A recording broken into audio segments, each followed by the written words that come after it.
proyecto lo impulsamos desde aquí porque vemos la necesidad de que esa información que se genera de calidad le llegue al agricultor de una manera práctica.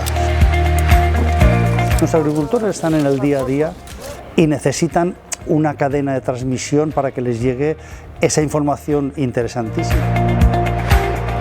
Dirigimos a Livia, que es el alma mater del proyecto, es el que genera, es el generador de los conocimientos y que queremos trasladar directamente a nuestros productores.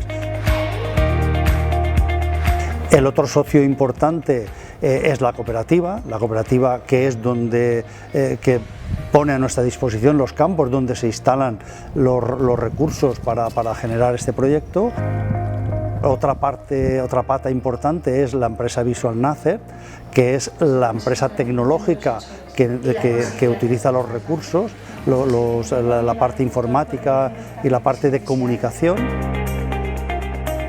Está también la ADEO, por el aspecto, la ADEO Utiel Requena en este caso, por el aspecto de calidad del producto que se va a utilizar. El coste de la tecnología no es excesivamente alto, o sea, cualquier agricultor lo podría implementar en su explotación, en alguna de sus parcelas, pero también tenemos que tener en cuenta que si alguno tiene parcelas más pequeñas, alguna cooperativa, puede tener puntos de referencia que sirven perfectamente con el objetivo de tener esa información de calidad. El hecho de trasladar ese conocimiento y utilizar la tecnología es para controlar los costes al máximo, optimizar los recursos de agua de uso y al mismo tiempo que repercuta directamente en el beneficio del agricultor a nivel de control de costes.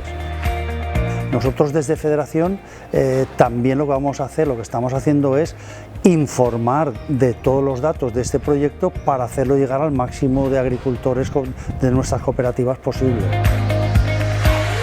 Un proyecto que es real para cooperativas y agricultores reales, que cuando acabe vamos a poder difundir al resto de cooperativas, al resto de agricultores de la zona, para que puedan de una manera rápida y práctica acoplar todos esos resultados a sus propias explotaciones.